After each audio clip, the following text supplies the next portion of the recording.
Hello friends, स्वागत है आपका ब्राइट फ्यूचर क्लासेज में। आज हम लोग इस क्लास में हिंदी का प्रैक्टिस करेंगे और कुछ वीडियो की सीरीज़ आएंगी जिसमें हम हिंदी और जीके की प्रैक्टिस करेंगे। तो चलिए शुरू करते हैं।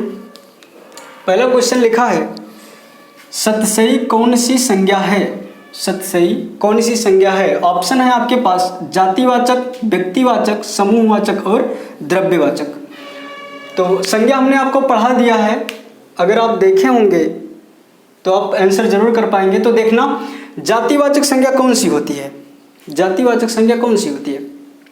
जिसकी अपनी एक कम्युनिटी हो, बहुत बड़ी कम्युनिटी हो और सबके लक्षण आपस में मिलते हों, उसको कहते हैं जातिवाचक संज्ञा। फिर कह रहा है समूहवाचक संज्ञा। समूहवाचक संज्ञा कौन से होते हैं? जिससे किसी समूह का बोध होता है।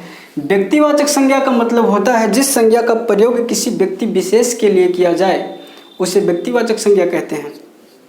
चौथा ऑप्शन दिया है द्रव्यवाचक संज्ञा। जिस संज्ञा से किसी धातु या पदार्थ का बोध हो तो उसे क्या कहेंगे? द्रव्यवाचक संज्ञा कहेंगे। तो सतसई का पहले मतलब समझ लेना। सतसई का मतलब होता है 700 दोहों का समूह। 700 दोहों का समूह। तो जब समूह की बात हो गई तो आंसर कौन सा हो जाएगा? सी, समूहवाचक संज्ञा।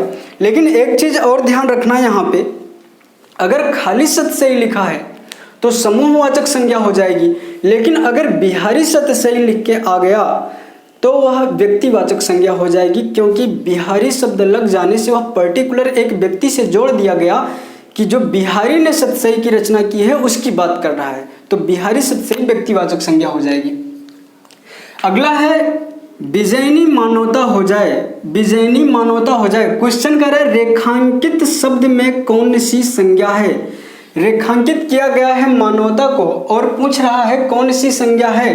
जातिवाचक, व्यक्तिवाचक, भाववाचक या इनमें से कोई नहीं। तो मानवता, मानवता, इंसानियत, शत्रुता, अपनापन, परायापन, ये सब क्या होता है? मन की एक भावनाएं होती हैं। जो आपके मन की भावनाएं हैं उसी को एक नाम दे दिया गया है। अगर आपके अंदर मानवता के गुण हैं तो उस गुण को नाम दे दिया गया है मानवता।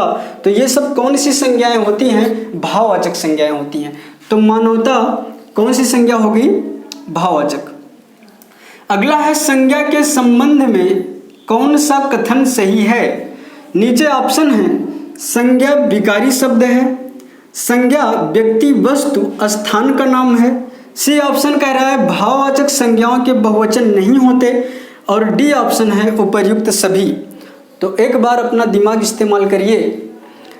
संज्ञा विकारी शब्द है, ये हमने आपको पहले ही बता दिया है।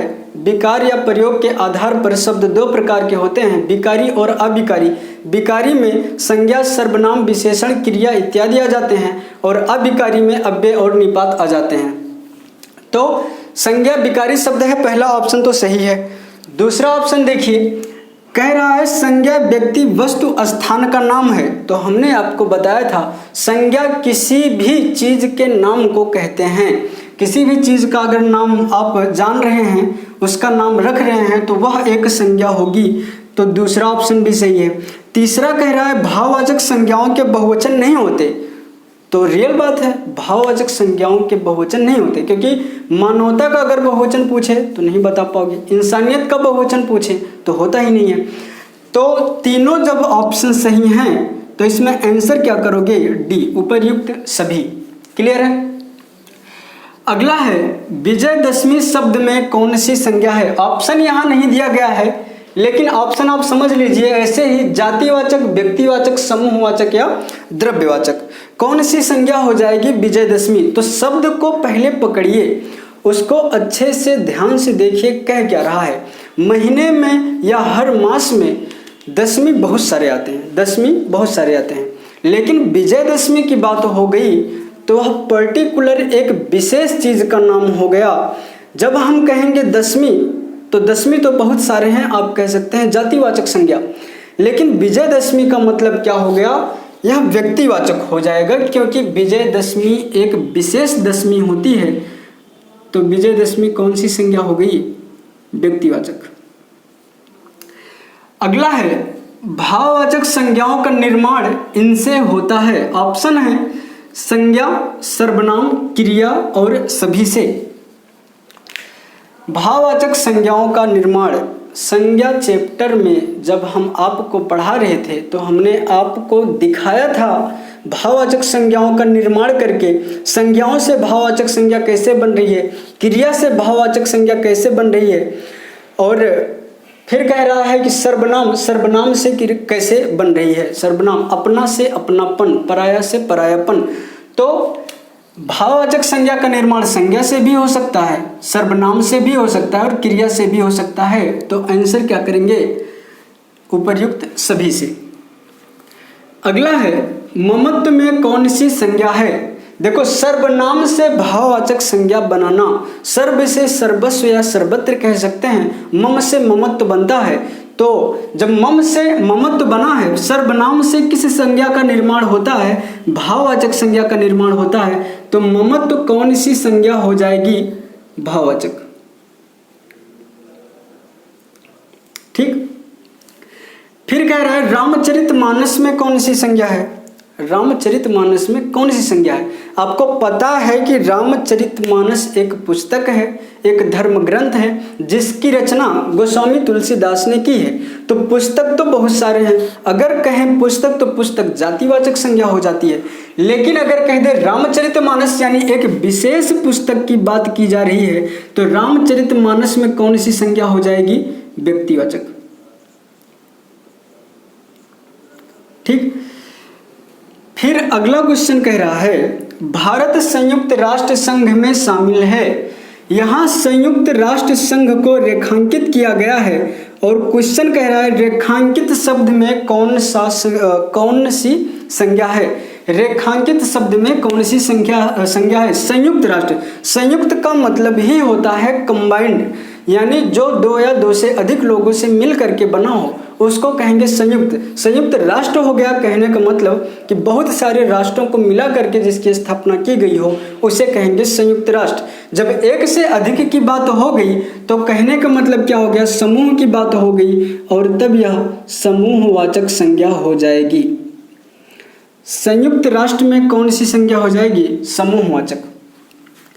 अगला क्वेश्चन है निम्न में से भाववाचक संज्ञा कौन है। निम्न में से भाववाचक संज्ञा कौन है। पहला है प्रेम, दूसरा है मिठास, तीसरा है शत्रुता और चौथा है सभी। तो देखो, प्रेम को आप फील कर सकते हैं, आपके मन की भावना है। मिठास को आप फील करेंगे, मीठा, तीखा, खट्टा, कड़वा, ये सब क्या है, आप मन में फील करते हैं, महसूस करते हैं, तो यह भी भाववाचक हो जाएगा। शत्रुता, किसी से शत्रुता है, किसी से मित्रता है, तो वो सब मन की भावनाएं हो जाती हैं। तो ऑप्शन में तीनों सही है, तो कहने का मतलब डी ऑप्शन सभी। उपर्युक्त जितने लिखे गए हैं, प्रेम, मिठास, शत्रुता, यह सभी की सभी भाववाचक संज्ञा हैं।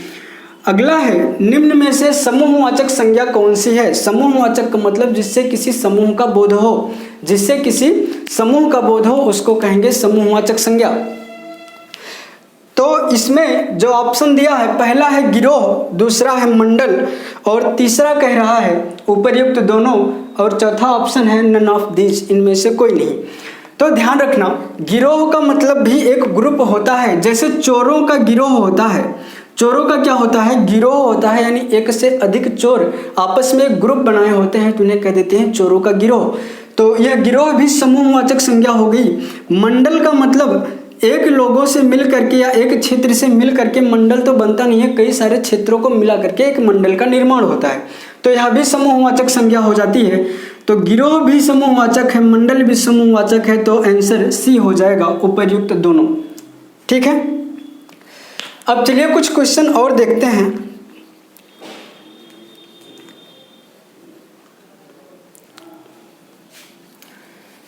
क्वेश्चन अगर आपसे पूछे हरियाली कौन सी संज्ञा है, क्वेश्चन अगर पूछे हरियाली कौन सी संज्ञा है,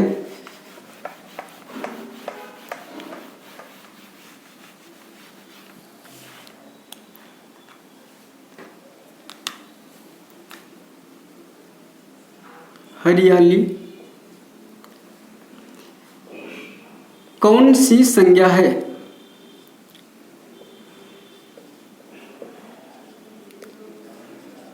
ऑप्शन में अगर आपके व्यक्तिवाचक, जातिवाचक, समूहवाचक या द्रव्यवाचक दिया हो तो क्या कहेंगे? हमने ऑप्शन आपको दे दिया, व्यक्तिवाचक, फिर ऑप्शन दे दिया समूहवाचक, फिर ऑप्शन दे दिया जातिवाचक, और फिर दे दिया भाववाचक। इन चारों में से कौन सा सही होगा? हरियाली कौन सी संज्ञा है? तो ध्यान देना, हरियाली बना हुआ है किससे? हरा से। हरा रंग, पीला रंग, काला रंग, यह सब एक विशेषता बतलाता है, तो हरा हो जाएगा विशेषण। हरा क्या हो जाएगा? विशेषण। और हरा से बना है हरियाली। हरा से क्या बना? हरियाली। तो हरियाली कौन सी संज्ञा हो जाएगी? हरियाली भाववाचक संज्ञा हो जाएगी। ठीक है। अगला क्वेश्चन अगर कहे,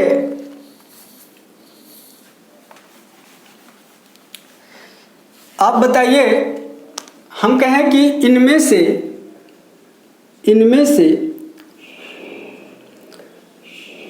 कौन सी संज्ञा, इनमें से कौन सी संज्ञा जातिवाचक है? कौन सी संज्ञा जातिवाचक है? ऑप्शन है आपके पास रामायण, पटना, रामायण, पटना, औरत, अंगूठी। अंगूठी मत लिखिए यहाँ पे, यहाँ पे लिख देते हैं श्याम। चलिए बताइए, निम्न में से जातिवाचक संज्ञा कौन सी है? तो देखो, राम से रामायण, रामायण एक प्रकार की विशेष पुस्तक है, तो रामायण कौन सी संज्ञा हो जाएगी? व्यक्तिवाचक। पटना एक पर्टिकुलर शहर का नाम है जिसके जैसा कोई और नहीं है, उसकी भी अपनी एक विशेषता है, तो यह भी हो जाएगी व्यक्तिवाचक। श्याम तो व्यक्तिवाचक होगा ही। तो औरत, औरत जो है, बहुत सारी औरतें हैं, किसी एक औरत की बात नहीं की जा रही है, तो औरत जातिवाचक संज्ञा हो जाएगी। ठीक है। चलिए अब बताइए, अगला क्वेश्चन हमारा, संज्ञा के कितने भेद हैं? संज्ञा के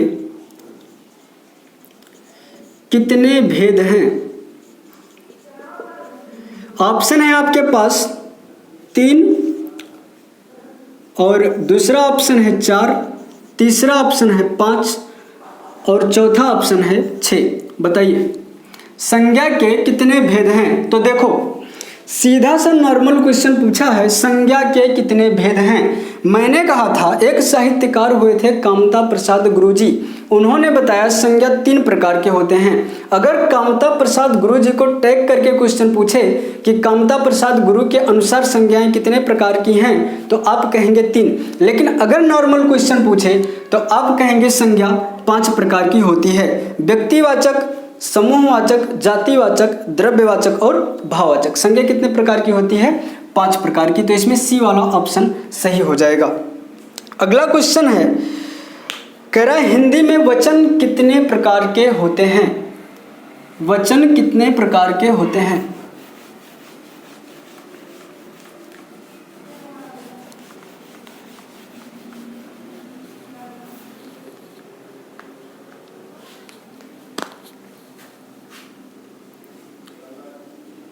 वचन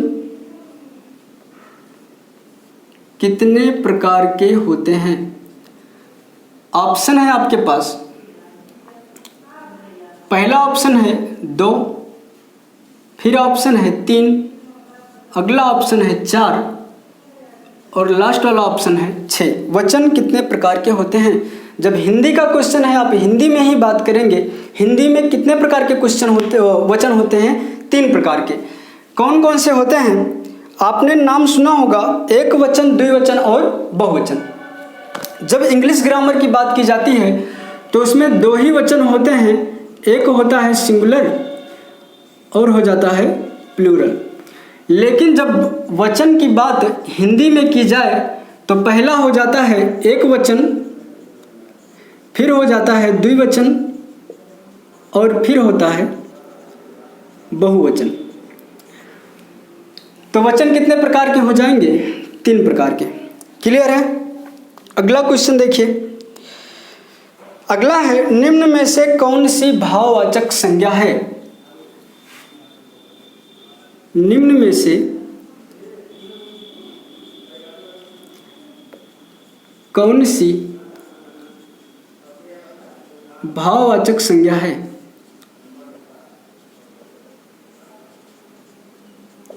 ऑप्शन है आपके पास, पहला है भारत, दूसरा है लड़का, तीसरा है मित्रता और चौथा ऑप्शन दिया गया है कायर। आपको बताना है भाववाचक संज्ञा कौन सी है, भारत या लड़का या मित्रता या कायर। तो देखो, भारत एक देश का नाम है, यानी भारत जैसा देश पूरी दुनिया में कहीं नहीं है। इसकी अपनी एक विशेषता है, यानी एक विशेष चीज के लिए भारत वर्ड का इस्तेमाल किया गया है।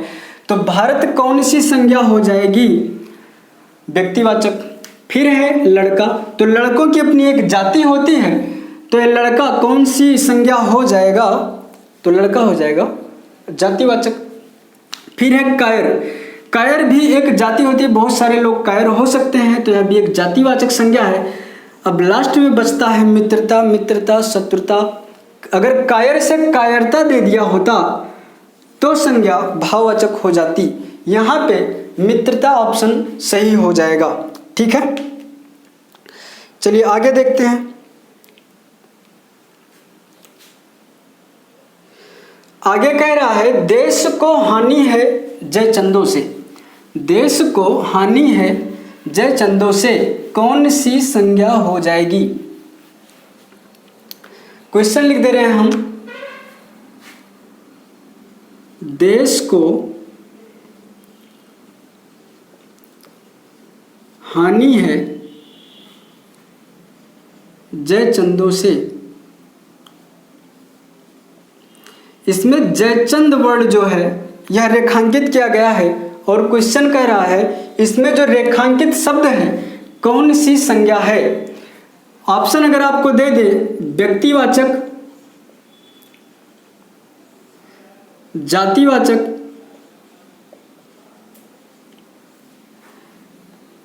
फिर दे दे समूहवाचक और भाववाचक।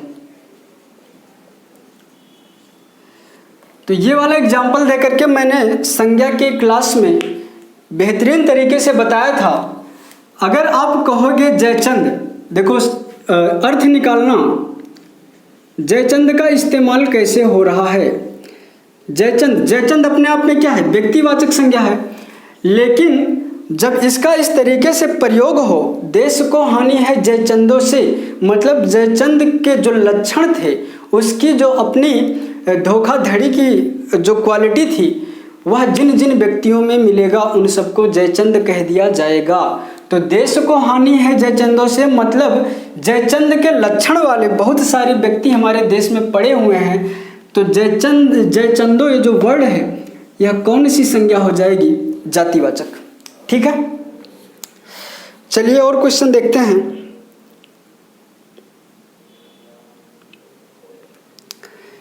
क्वेश्चन कह रहा है विकारी शब्द होते हैं, विकारी शब्द,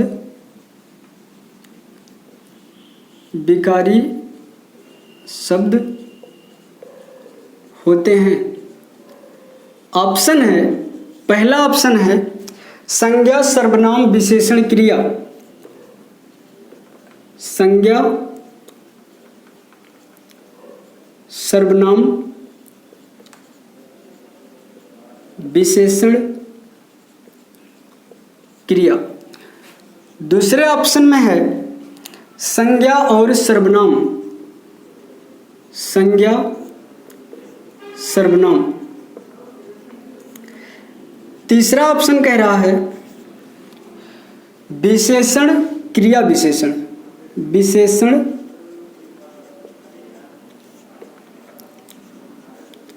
क्रिया विशेषण।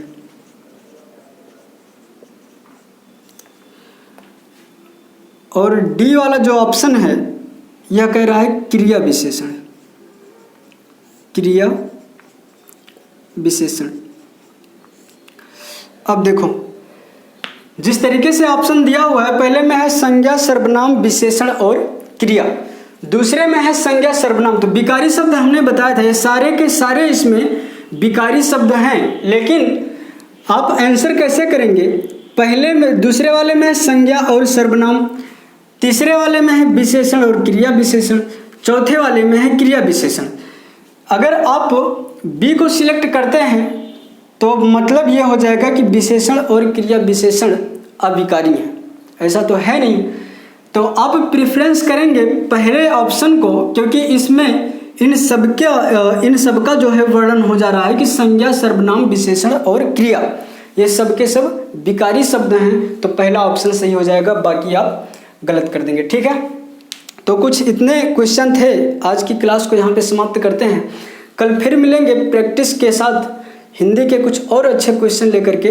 बने रहिए हमारे साथ। अगर अभी आप हमसे नहीं जुड़े हैं तो चैनल को सब्सक्राइब करके हमसे जुड़ जाइए और अपनी तैयारी और बेहतरीन करते रहिए। Thank you so much.